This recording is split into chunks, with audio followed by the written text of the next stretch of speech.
Assalamu alaikum warahmatullahi. Insha Allah a gurguje zan nuna muku hanyoyin da za ku bi domin ku ƙirƙiri form na HTML cikin sauƙi kamar da yadda na muku alƙawari a baya.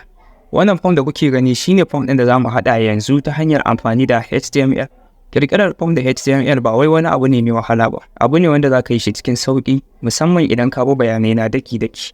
Kasancewar na san wasu ba su da kwamfuta da za su buɗe IDE ɗinsu wato code compiler inda za ka je ka rubuta code ɗinka da su Visual Studio Code haka da su Sublime Text haka su Notepad da sauransu.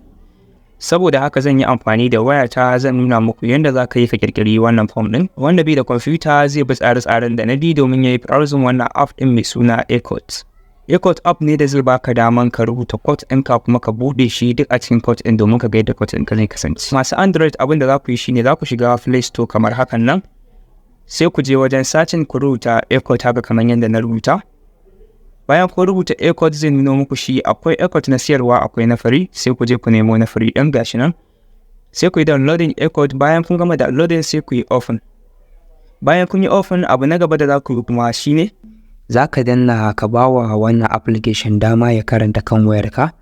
Da ka danna hakan nan zai nuno ma kan screen kamar haka, sai ka danna wannan ɗigo-ɗigon guda uku. Da zaran ka danna zai nuno ma gashi nan new file, sai ka danna new file ɗin nan. Sai ka ba wa file ɗinka suna kamar tunda form ne sai ka rubuta form.html. Tunda file ɗinmu na HTML ne sai ka danna OK. Da ka danna OK zai nuno ma ga alaman pipe ɗin nan da ta fito a nan, wato ka buɗe file na HTML5. Abu na gaba da za ka yi shine za ka zo ka rubuta wannan abu da kuke gani wanda na san duk an koya mana yadda za mu rubuta shi. To kasancewar wannan a waya ne za ku ga kwafi ɗin shi ne kawai na pasting, sakamakon in na tsaya rubutawa zan ɓata lokaci. So in ya so kuma za ku iya kwafa, duk da haka ma dai zan ajiye muku shi a description ɗin nan za ku iya gani ko kuma ku kwafa kuma ku rubuta. Abu na gaba da za mu yi shine duk lokacin da ka zo za ka ƙirƙiri form, akwai tag ɗin da ake amfani da ita wanda sunanta form. Yanda za mu ƙirƙiri wannan tag ɗin za ka danna open bracket, da ka danna open bracket sai ka rubuta form haka kamar yadda kuke gani sai ka close bracket. Da ka yi automatic zai ƙara sama ita gashi na open and close tag na form. Duk abin da za ka rubuta a cikin form ɗin nan ya zamana yana farko da ƙarshen wannan form ɗin da kuke gani, ga open ga close, to kuma ya zamana a cikin tsakiyar nan ne. Wannan shi ne yake nuna cewar form ne kake ƙirƙira. Duk wani abu da ya zo a bayan nan wato a wajen nan ya zama na ba form ba ne ba, wani abu ne daban. Duk wani abu da ya zo a saman nan shi ma ya zama na ba form ba ne ba, wani abu ne daban. To abin da za ka yi a cikin tsakiyar nan a nan za ka rubuta komai. Abu na gaba shi ne duk sanda za ka rubuta form akwai level sannan akwai input. A duk sanda ka zo za ka karɓi bayanin mutum akwai abubuwan da kake buƙata. Kamar za ka iya cewa kana buƙatar first name ɗan mutum, kana buƙatar last name, sannan kana buƙatar phone number da kuma email address. A daidai inda ake rubuta first name, mutum zai fahimci cewar sunansa kake buƙata na farko. To wannan first name ɗin da ka rubuta, idan za ka rubuta ba wai za ka yi amfani da H1 ko H2 ko H wani abu ko me ba. Za ka yi amfani da wannan tag ɗin mai suna label. Label shine kamar suna. Label za ka zo ka yi open bracket sai ka rubuta label. Gata nan. Bayan ka rubuta label, kafin ka yi close bracket sai ka ba da space sai ka rubuta for. Ga for nan sai ka sa name. Kaga label for name kenan sai ka yi close bracket. Da ka yi gashi nan automatic ya ƙarasa sai ka rubuta. Idan suna ne misali sai ka rubuta first name.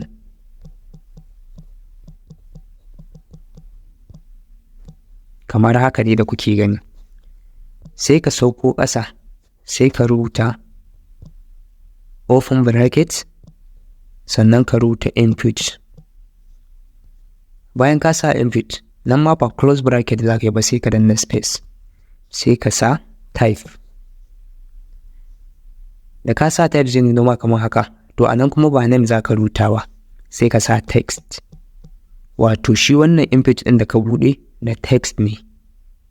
Wato text ne za ka rubuta a ciki ba number waya ba da sauransu. Sai ka ƙara ba da space, sai ka rubuta name. In ka sa name, still sai ka bashi name, tunda suna kake buƙata a cikin shi. Sai ka rufe. shi wannan bai buƙatan closing tag, shi wannan da ka buɗe bai buƙatar rufewa. Ka gama da shi kenan. Mun gama da first name, tun daga shi mun tambayi first name sannan mun ba da inda za a rubuta first name ɗin. Bari mu buɗe domin ku gani. A duk sanda ka gama rubuta code ɗinka akwai wannan wajen. Gashi nan alamun memory, sai ka danna, da ka danna zai saving code ɗinka. Wannan alamun play ɗin nan za ka danna zai buɗe ma code ɗinka. To kamar yadda kuke gani gashi nan first name, wannan shine level kenan. Gashi nan kun gani first name, wannan shi kuma shine input, shine type ɗin kun gani, name ne za ka rubuta suna a ciki. Wannan kenan. Abu na gaba shine za mu ƙara saukowa ƙasa sai mu rubuta level kamar yadda muka rubuta wancan. For name.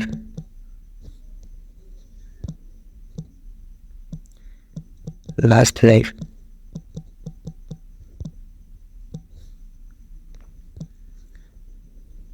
Sai mu zo input,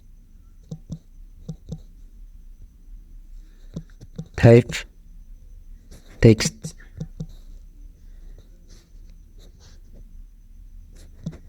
level plain.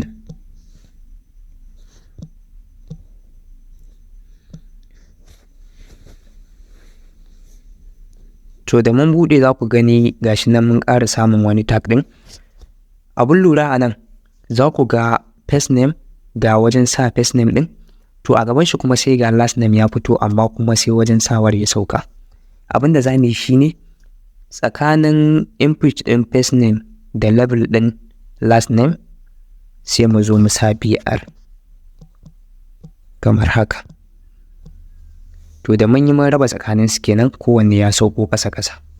Bayan mun yi wannan, abu na gaba da za mu yi, za mu zo mu sa input na email misali kamar haka, level 4 email.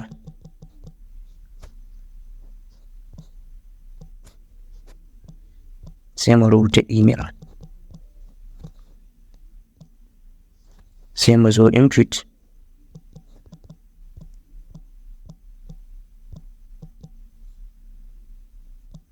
type. To wajen type ba text da za mu sa ba, za mu sa email.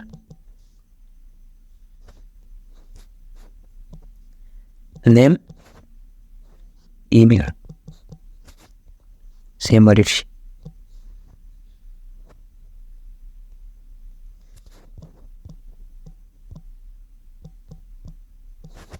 Idan mun rubuta type a nan za ku gani text muka sa, a nan kuma za ku ga email muka sa. To yanzu zan nuna muku bambanci.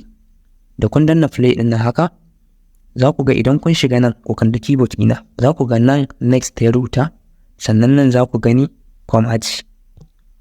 Idan kuka shigo email da kun danna za ku gani nan ga .com nan ta fito, wajen kuma ɗin nan gashi nan ya koma @ duk sanda za ka rubuta email za ka sa sunanka @ kaza kaza.com. to shine za ku ga dot ɗin ga com ga @ ɗin nan ta fito, sannan ga .com ɗin nan ta fito. Sakamakon idan kun koma first name za ku gani next ne sai kuma, haka zalika last name. Kun ga an yi amfani da text, wannan kuma email, shi yasa aka samu wannan bambanci. Bari mu je na gaba. Na gaba za mu yi amfani da phone number level 4.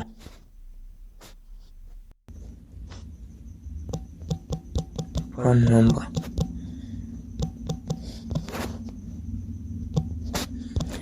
Sai mu rubuta phone number.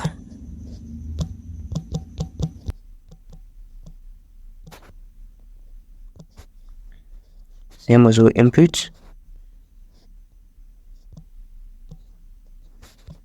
type. Type ɗin shi kuma ba wai phone number za mu ba shi ko email ko text ba, za mu ba shi tel, tel haka.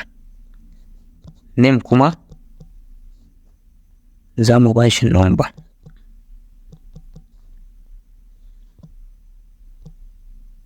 Sai mu rufe.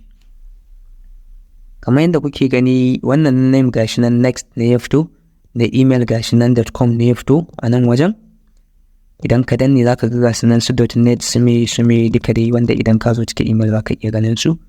Phone number kuma da ka shiga za ka gani abin ya koma nambobi yanda za ka iya rubuta namban ka misali da dai sauransu haka. Wannan in ka shiga text amma wannan da ka shigo nambobi zai koma wannan kenan. Ina fatan ana fahimta yadda ya kamata. Abu na gaba shine bayan ka karɓi sunan mutum na farko, ka karɓi na biyu, ka karɓi email, ka karɓi number waya, to ana buƙatar submit. To sai mu taho a ƙasa. Shi submit baya buƙatar label. Abun kawai da za mu rubuta shine za mu sa input ɗin type ɗinsa sai mu rubuta submit. Da zarar mun rubuta submit sai mu ba da space sai mu ce value ɗin ma sai mu rubuta submit sai mu rufe. Da zarar mun rufe shi kenan sai mu je mu ƙara running code ɗinmu. Da mun danna haka za ku ga abu ya fito kamar hakan nan. Mun zo mun sa suna, so ga suna nan Abdullahi, ga Ibrahim, email ga shi nan email ɗina, number waya ga number waya ta nan. Da ta danna submit za ku ga wajen ya dawo empty, wato na tura bayanai na kenan kamar haka. To wannan kenan shine yadda za ka rubuta form, amma akwai abin da nake son in ƙara nuna muku. Tsakankanin nan za ku ga babu wani space. Tsakanin wannan first name da last name da email da duka dai za ku ga babu space. To in muna buƙatar space maimakon wannan BR ɗin da muka sa a nan wajen, za mu zo ne mu mai da ita fi, wato paragraph. Wannan ma za mu mai da ita fi. Dukansu za mu bi su mu mai da su fi.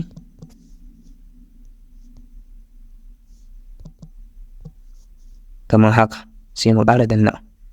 Da mun danna za ku gani gashi nan an samu space a tsakaninsu. Abu na biyu kuma shine maybe wani yana son form ɗinsa duka ya zama a tsakiyar nan. To idan kana so wannan za mu yi amfani da center tag ne. Akwai tag ɗin mai suna center da shi za mu yi amfani. Sannan a saman nan za ku ga akwai ana rubuta login haka ko welcome ko sign off da sauransu, ya danganta da form ɗin naka na menene, wanda shi ma ban yi adin ba, yanzu zan je in yi adin ɗin shi. Sannan inda aka rubuta email ɗin nan za ku ga input tag ɗin yayo baya, ya bambanta da saura.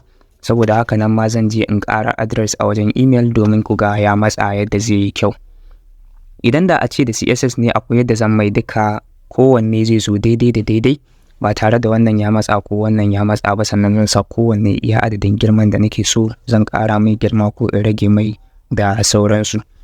Kasancewar wannan iya HTML ne shi sa za ku gan shi hakan nan, amma dai in dai data za ka karɓa a hakan ma duk yana karɓuwa. Abu na gaba da za mu yi, za mu dawo. Idan za mu sa a center, za mu yi adding center tag kamar haka. Da mun rufe za ku ga tag ɗin closing tag ya fito, sai mu goge shi sai mu kawo shi ƙarshe.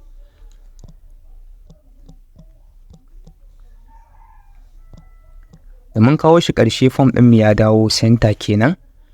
To ni kasancewar ba a center nake son shi ba, zan cire wannan center ɗin gaba ɗaya in bar shi a left inda yake. Kawai abin da zan yi shine yanzu zan yi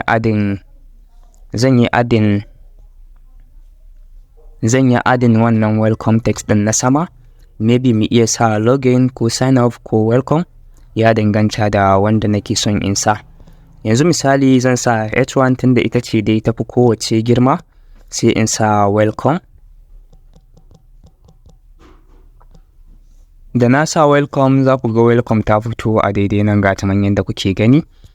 Bayan wannan wanda na ce na sa email, zan mai da shi email address, sai in zo in ƙara address a gaban shi kamar hakan nan da kuke gani. Da na buɗe nan ma za ku gani gashi nan da sun yi balance, sun yi daidai yadda ya kamata. Bayan wannan abu na gaba da nake son in yi muku bayani, akwai abin da ake kira placeholder. Kafin in muku bayanin shi bari in je in rubuta shi ku gani. Kamar a ce a cikin email, bayan ka rubuta input type ka ba shi email, gaban email ɗin nan da ka rubuta sai kai space, sai ka rubuta placeholder. Gashi nan ya fito. A cikin placeholder ɗin nan sai ka rubuta abin da kake so, kamar za ka sa Kano @gmail.com. sai mu buɗe ku gani. Da na buɗe kun ga daidai wajen email za ku ga wani rubutu nan a ciki, a rubuta agmkano@gmail.com. Shi wannan placeholder kaman ka tambayi abu kana tunanin ba kowa zai fahimci me kake nufi ba, to sai ka bada misalin abin a cikin placeholder. Inda aka rubuta mkano ɗin nan da na fara rubutu za ku ga ya ɓace, kun ga babu shi, da na goge za ku ga ya dawo. Wannan kenan shi ake kira da placeholder. To in ka so wajen name ɗin nan za ka iya sa shi, wajen last name, wajen number, duk inda kake so za ka iya kasa shi. Sannan wani form ɗin ma za ku ga ana amfani da shi ba sai an sa ko ka rubuta label ba. Yanzu misali zan iya cire label ɗin nan, sai ku ga email ɗin ya dawo a iya cikin abun. Mun yi amfani da placeholder, mun yi replacing email kenan. Kamar misali haka zan iya rubuta email address. Sai in zo, sai in goge label gaba ɗaya. Idan na buɗe za ku gani gashi nan a cikinsa an rubuta email address, kowa ya gani ya san email ake nufi, amma kuma babu label. To in ka so gaba ɗayansu za ka iya mai da su haka, in ka so za ka iya barin su da suna yadda kake so, amma saboda mu yi shi yadda za a gane, za mu bar shi ne complete da sunan shi hakan nan yadda yake. To wannan kenan. So da zaran ka yi wannan ka gama creating form, to saboda kar bidiyon ya yi tsayi sosai zan bar shi haka, amma a bidiyo na gaba akwai abubuwan da zan ƙara nuna muku wanda duk a cikin form ake amfani da su. Akwai kamar irin check haka, akwai option inda za ka ga ana sa state, kamar ka ga an zubo state a cikin waje, an zubo su wajen guda 10, Kano, ina ne, duk a cikin abu guda ɗaya. Duk shi ma zan muku bayani akan shi da dai sauransu. Abubuwan da ake amfani da su wajen form suna da yawa, to insha Allah zan bi su da kaɗan da in muku bayani yadda za ku fahimta da yadda za ku yi amfani da shi. Na gode sosai. So da kaya haka shi kenan ka ƙirƙiri form ta hanyar amfani da HTML. Kamar yadda na faɗa muku dama ba wai wani abu ne mai wahala ba, abu ne wanda za ka yi shi cikin sauƙi, domin in kun duba da wayar mu ma ta Android muka yi amfani muka ƙirƙiri wannan form ɗin. Ga wanda suke da kwamfuta za ku iya shiga Visual Studio Code ɗinku domin ku rubuta code ɗin yadda kuke so, inda wani ƙare-ƙare za ka iya zuwa kai karatu akan input type. In ka karanta